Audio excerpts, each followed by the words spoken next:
Let me ask you something honest. What was the first thing you did this morning when you opened your eyes? If the answer is, I checked my phone, you're not alone. Most people do it within the first 5 minutes of waking up. Before coffee, before saying good morning to anyone, before having a single thought of their own, nobody decided to build that habit. It just appeared. Slowly, quietly, without permission. That's what this video is about. I'm not here to tell you social media is evil. It has connected people, built communities, and given voices to people who didn't have one before. I'm not pretending otherwise. But I will tell you this.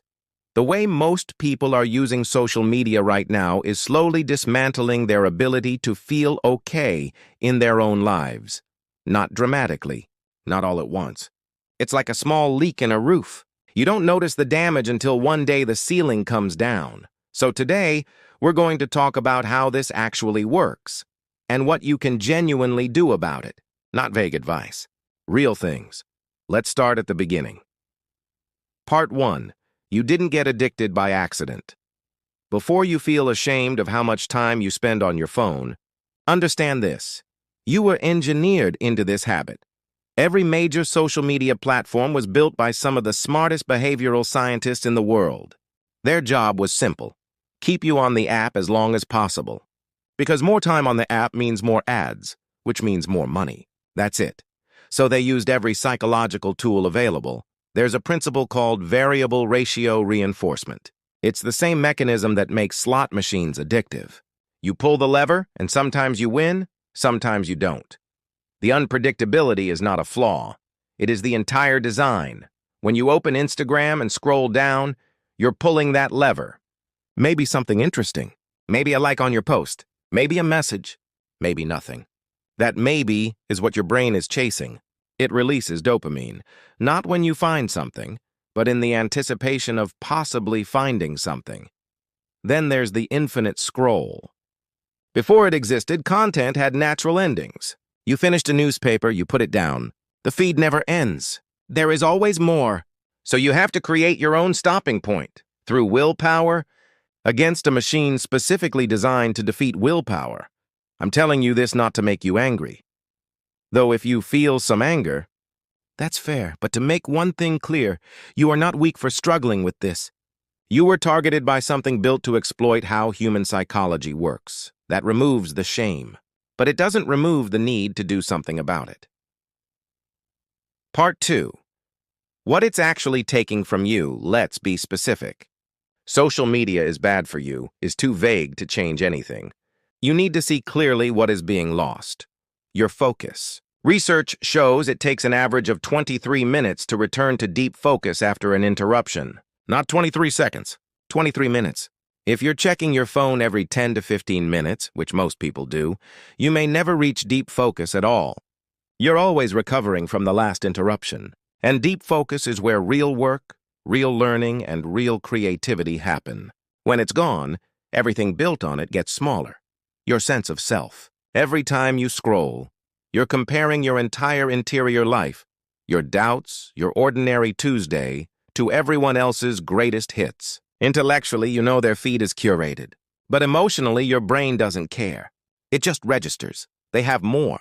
I have less. Over time, this doesn't just make you feel bad in the moment. It lowers your baseline. It quietly reshapes what you believe you should have, look like, and be by now. Your relationships.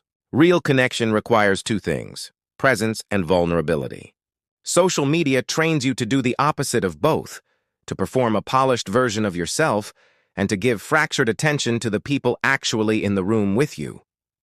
You can be physically present at dinner with someone you love and completely absent at the same time. And they feel it, even if they don't say anything. Your sleep. Blue light from screens suppresses melatonin, the hormone your body uses to signal it's time to sleep. But beyond the physical, there's the activation. Reading something emotionally provocative right before bed puts your nervous system on alert exactly when it should be winding down.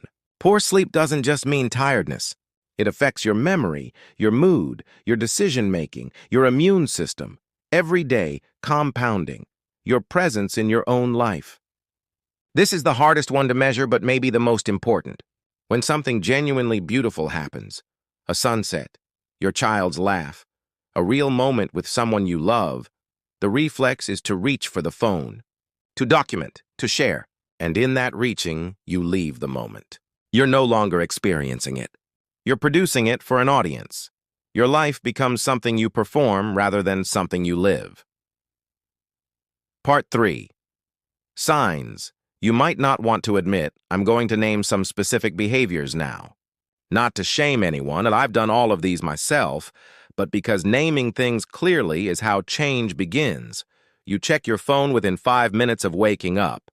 Before a single thought of your own, you're already inside someone else's content. You start your day reactive.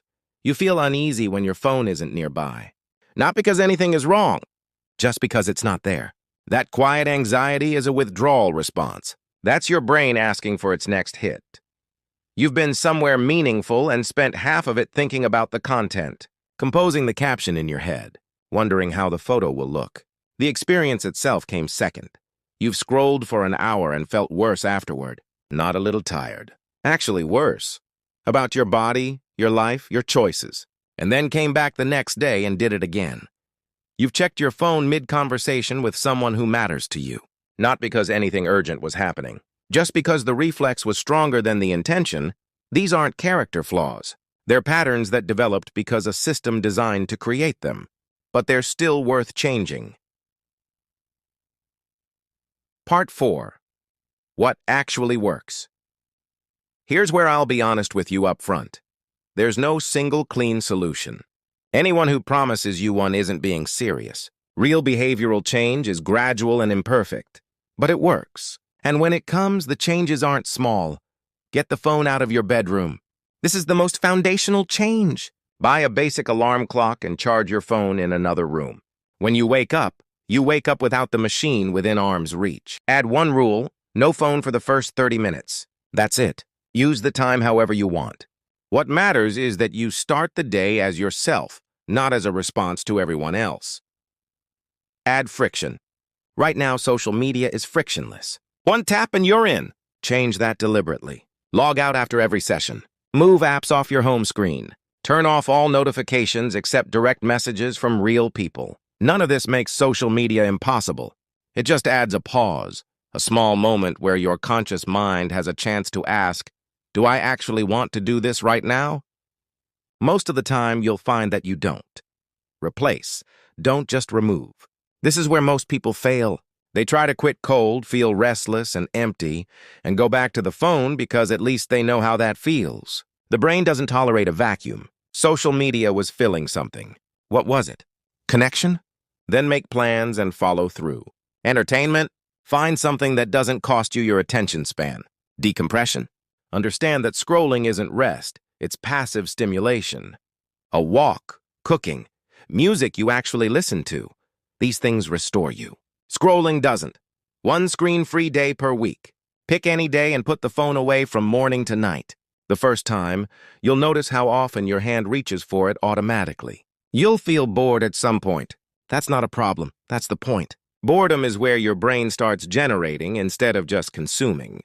Most genuinely creative and original thinking happens in those moments. We've eliminated boredom with our phones, and we've eliminated those moments of real thought along with it. Let yourself be bored. See what shows up.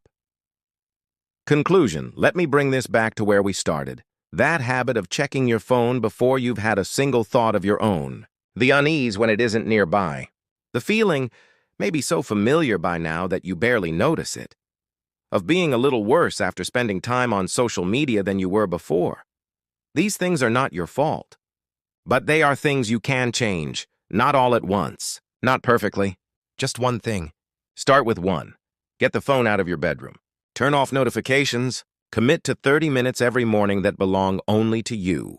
Have one dinner this week, just one, with your phone in a drawer and the people you care about actually in the room with you. One thing. Done consistently. That's how this changes. Here's what I know to be true. The life that's actually in front of you is richer than anything in your feed. Not more stimulating, maybe, but more real. More yours. It's waiting for you whenever you put the phone down long enough to notice it. Thank you for listening this far. Don't forget to subscribe for more English practice. See you in the next video.